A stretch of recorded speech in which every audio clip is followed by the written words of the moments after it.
drastically. It has changed because we would have lived over at Giftland because we love to go to the movies. And Sarah came along, and because we do not want to feel like we're putting pressure on anyone to babysit, even though they say, yes, come on, we will. No, we made her and we have to take it our responsibility. So we're hardly going to movies. I could count probably the number of times we went. Probably 4 movies. Yeah. The first time we went out was interesting. Oh, yeah. We didn't finish the movie. Yeah, because Grandparents called us back because their Sierra's not. Sierra finished the milk. She finished the milk. Also, And they were having the milk to give Sierra. middle of the movie, we just ran on.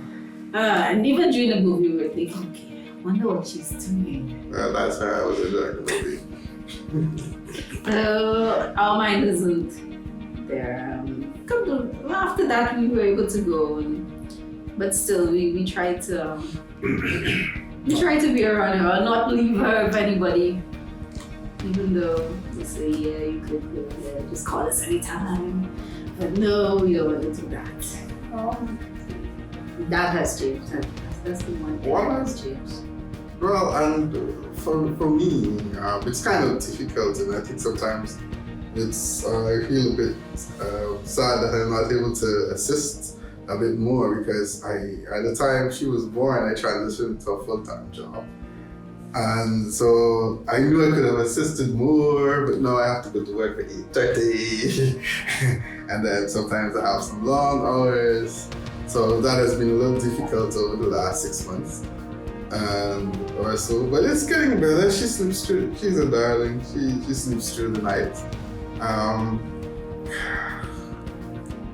Has anything really changed other than we have a child now and I have to pick up stuff by myself now?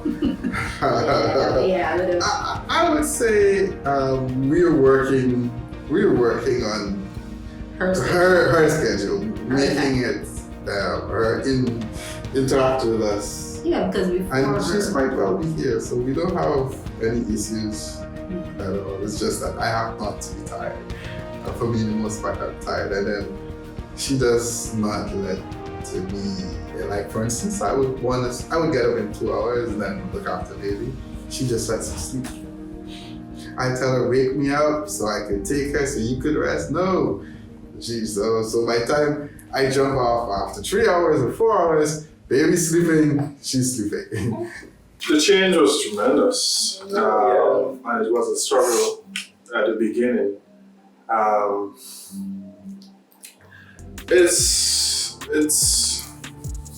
hard to give up what you're accustomed to, but for the love of your child, you just have to. And it forces you, or it forced us to become more strategic, more than anything else.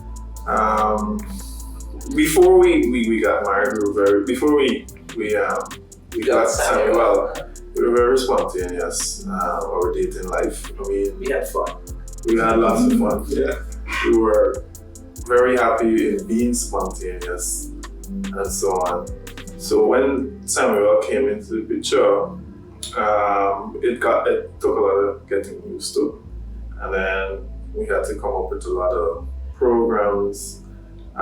Date night became a thing. It's no longer whenever we feel like we have to have a specific date night. Yeah.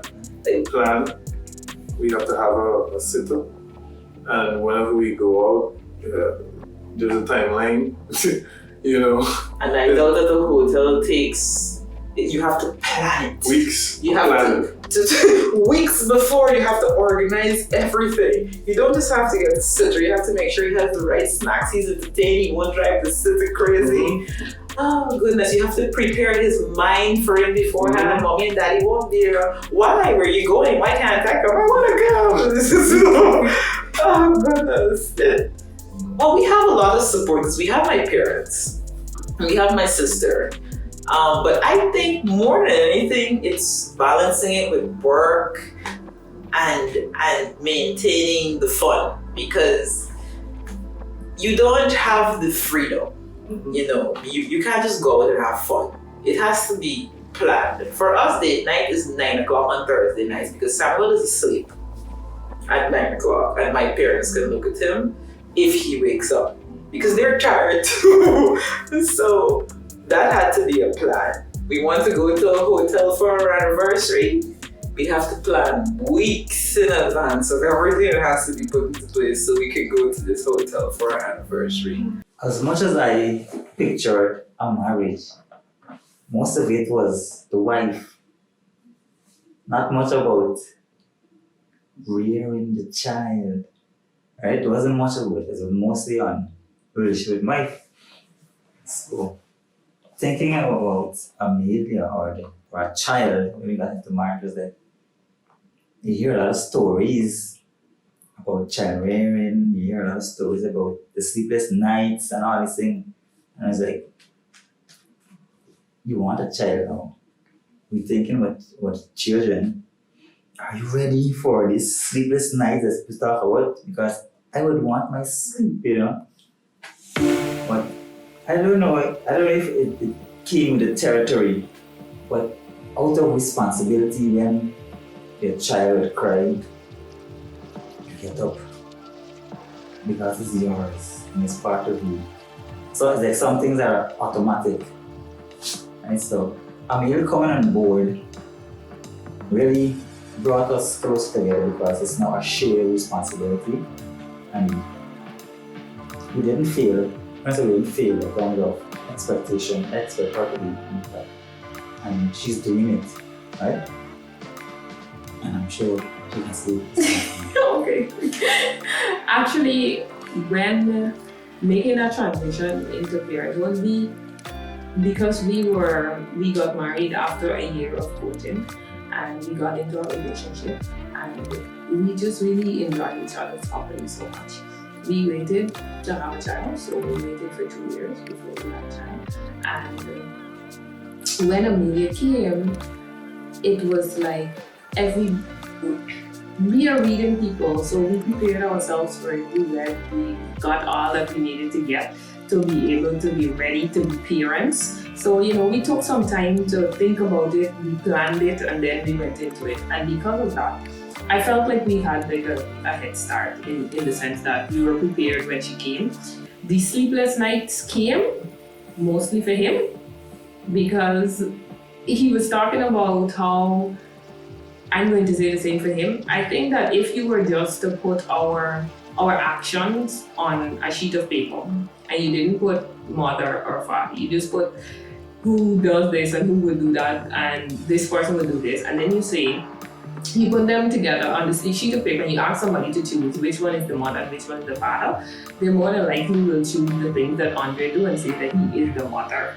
Because he just went 100% into being a father, and I don't know if it's because he has a daughter that he behaves this way, but he is just so inspiring. And sometimes I look at his actions and I think, oh my God, you're like more a mother than I am. And so it's good to hear you say that I'm a mother. But he just really took that role on, and it inspires me to be the best that I could be too for her. And I think that with us both having that mindset, we really just go after it, remembering the key things that should be remembered as a parent. You know, you love them, but you don't spoil them, and pray for them and teach them the things they need to know now, so that as they grow older, you know, they'll continue to live those principles. And of course, because we're a God-fearing family and God is in everything that we do, there's a lot of praying that happens for Amelia with Amelia, just because we recognize that it's not just what we want for her or what we are doing with her, but the real purpose that God has brought us into our lives and onto this earth for. And I think that everything that we do is about ensuring that when the time comes for God to really use her, that we would have prepared her well to walk into that purpose. And so in being parents, we really do take that as, you know, this is just God allowing us the opportunity to bring up something that He has a purpose and a desire for. And so we go after it with that passion and that idea behind everything. And just to echo as I'm saying, the word says train the child in the way they should go. When you're older, you shall be part. We're not looking to make Amelia another Andre or another Sonia. God has a part for her, and that's what we are looking to find. So we can guide her. We don't want her to be anybody else but the Amelia God has for her to be.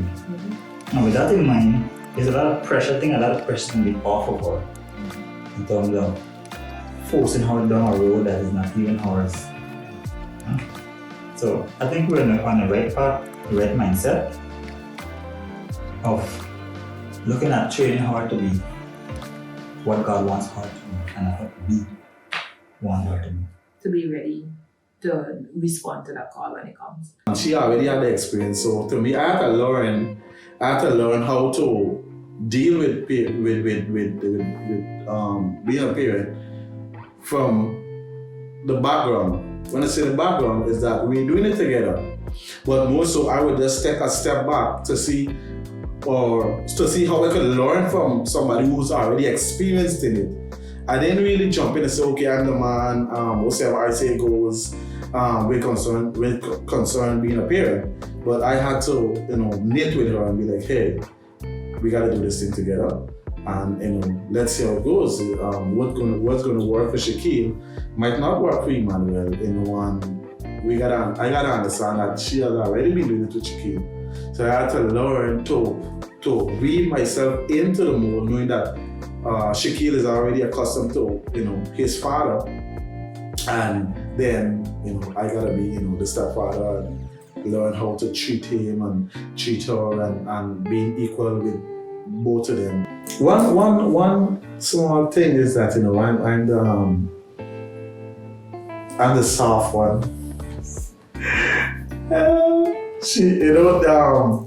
In parenting, we gotta see it's called good cop bad cop scenario. Well, I hold on to the sheriff's badge to pull on. I'm always a good cop. So she would mostly come on, if something arises the way I'm being too soft, mostly especially with Emmanuel, she would be like, come on, we need to do this, and these things might reach a point whereby it might affect our marriage, but it hasn't reached that point. So I'm still, as I said before, in certain things that we do together, I have to take be in the background and watch from a more experienced person. Because my son is very energetic, full of energy. So he doesn't stay one place all the time. So he always will be watching, playing with wire and all these things. So to me, it's more of a, what I must say, I have to utilize more energy now with him, and also a little bit more patience also with him. I beg to differ a little bit. She has come around to a thing where now she herself will actually be running around and playing with them, right? So the process, even though it maybe started real bricky, right? It is now starting to break down, right? So now the energy it is either maybe it transferred to her, right? Or she just adjusts, yes. Or she just adjusts because both of them are high energy. With Emmanuel, that's his game, and it's his baby. Even though he's 4, he's still his baby, right? So Emmanuel wants attention from his father mostly. So I don't feel jealous because that's my son, right? So I know that he needs his attention from his father. So I give them their space. So I go to my older child when it is there, and I see what he might want it, or I do something else at the same time. But I don't feel that if there's I don't feel like if there's a conflict because we both understand that they're children and they have their own needs. For us too, we did not want to be those parents that, and this might be a controversial thing to say, we did not want to feel as if we have to neglect our marriage and throw ourselves into our child. We believe that our child should be loved, cared for, given everything we could give him, raised well, trained, but we don't believe that he trumps the marriage. Yeah, and that it's safe to say that happens with a lot of married couples sometimes. It's important to make sure your child or children get a good start in life and you pay enough attention to them and so on. But a lot of people get carried away in the process and start to stifle their marriages. And The child is in bed, there's no intimacy as before, there's no date nights, everything is about the child, every conversation is about the child, there's no personal time. a child is important. Children are important, sorry. But we decided early on that we were going to maintain the importance of our marriage and prioritize with our marriage at the forefront. There are times when we need to pay more attention to Samuel. There are times when more of our time will go into him. But we decided that our marriage needs to be fed, and in terms of time and so on, we pay very close attention to that. So being strategic is the only thing that works for us with having a child in the picture. The way I see it, my son is like a beautiful loan from God. I get to keep him until he leaves and cleaves, and I will enjoy him. But the person that signed up to be with me for life is this one. So when my son leaves the nest, I must still have a friendship and a partnership and a closeness to this man here. I have seen a lot of couples after their children leave the nest, they realize this didn't come from nowhere, this is from me seeing things that bothered me. The children leave the nest and then the couples realize there's nothing left. Yeah. We lost each other a long time ago, somewhere in the middle of this parenting process. And I decided this is not going to be me and Ruben. I'm not going to do it. And he completely agreed with me, and we just made the decision that this is how we're going to do it. We're going to have date night. Saturdays we're going to have Samuel Day. So because of course we work, so we see him when we get home in the evenings. We spend time with him, sometimes the dad will take him to play and so on. But Thursday night is our night. Saturday from morning to night, it's all Samuel. Whatever Samuel wants to do, if he wants to go to the pool, if he wants to go to Fun City, he's with us all day. Sunday, church, all day. Samuel Day. But there will be sometime maybe in the middle of the year or so, somewhere along the line, we said, we're going out for a night. Somebody babysits Samuel, taking a night out at the hotel. See you tomorrow morning. We believe we need that.